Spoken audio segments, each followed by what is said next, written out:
সিরিয়ার একটি শহরের নাম রাকা। সেখান থেকে খলিফা হারুনুর রশিদের নিকট চিঠি আসলো। চিঠিতে লেখা ছিল, শহরের বিচারক 1 মাস যাবৎ অসুস্থ, বিচার কাজ স্থগিত হয়ে আছে, খলিফা যেন দ্রুত ব্যবস্থা করেন। খলিফা চিঠির জবাব পাঠালেন, আগামী সপ্তাহের মধ্যে নতুন বিচারক আসবেন। 1 সপ্তাহের মধ্যে নতুন বিচারক এসে যোগ দিলেন। বিচার কাজ শুরু হয়েছে। স্থানীয় প্রহরীরা একজন বৃদ্ধা মহিলাকে আসামি হিসেবে খলিফার দরবারে হাজির করলেন। তার অপরাধ ছিল, তিনি শহরের এক রেস্তোরাঁ থেকে কিছু রুটি আর মধু চুরি করার সময় হাতে নাতে ধরা পড়েন। বিচারক বললেন, আপনি কি চুরি করেছেন? বৃদ্ধা বললেন, জি। বিচারক বললেন, আপনি কি জানেন চুরি করা কত বড় অপরাধ ও পাপ? বৃদ্ধা বললেন, জি। বিচারক তখন বললেন, জেনেও কেন চুরি করলেন? বৃদ্ধা তখন বললেন, কারণ আমি গত 1 সপ্তাহ যাবৎ অনাহারে ছিলাম। আমার সাথে এতিম 2 নাতিও না খেয়েছিল।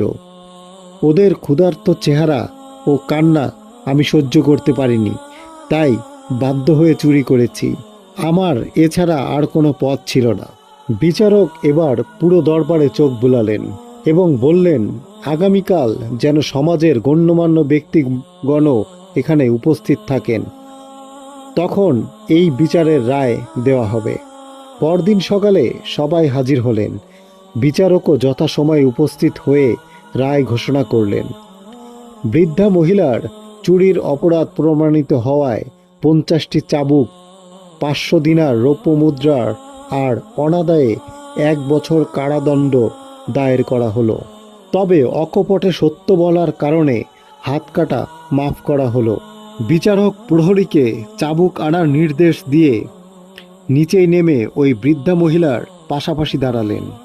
বিচারক বললেন, যে নগরে একজন ক্ষুধার্ত বৃদ্ধ মহিলা না খেয়ে ক্ষুধার যন্ত্রণায় চুরি করতে বাধ্য হয়, সেখানে সবচেয়ে বড় অপরাধী সেই দেশের খলিফা।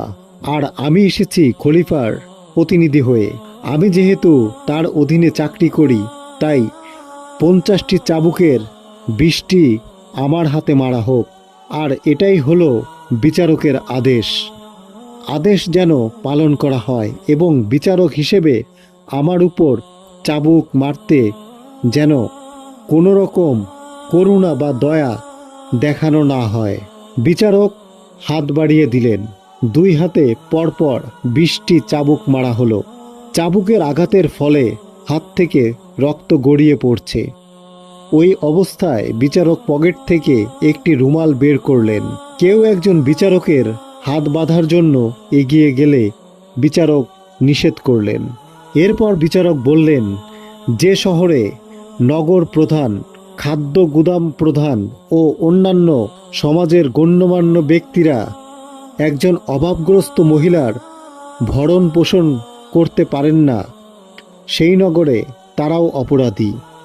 তাই বাকি 30টি চাবুক সমানভাবে তাদেরকে মারা হোক।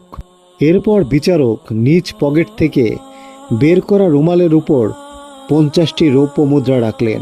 তারপর বিচারপতি উপস্থিত সবাইকে বললেন, যে সমাজ একজন বৃদ্ধ মহিলাকে চোর বানায়, যে সমাজে এতিম শিশুরা উপবাস থাকে, সে সমাজের সবাই অপরাধী।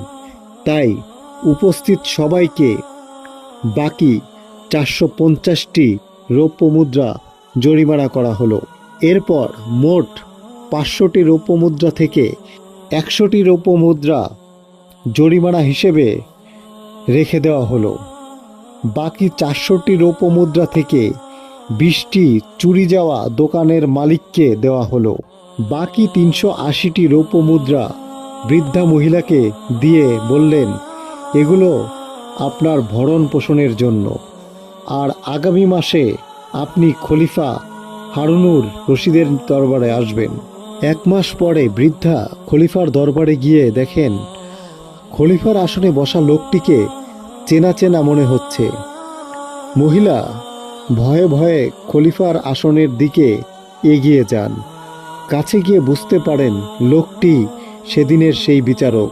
খলিফা চেয়ার থেকে নেমে এসে বললেন, আপনাকে ও আপনার এতিম দুই নাতিকে উপোস রাখার জন্য সেদিন বিচারক হিসেবে ক্ষমা চেয়েছিলাম। আজ দরবারে ডেকে এনেছি প্রজা অধিকার সমুন্নত করতে না পারার অধম এই খলিফাকে ক্ষমা করে দেওয়ার জন্য। আপনি দয়া করে আমাকে ক্ষমা করুন।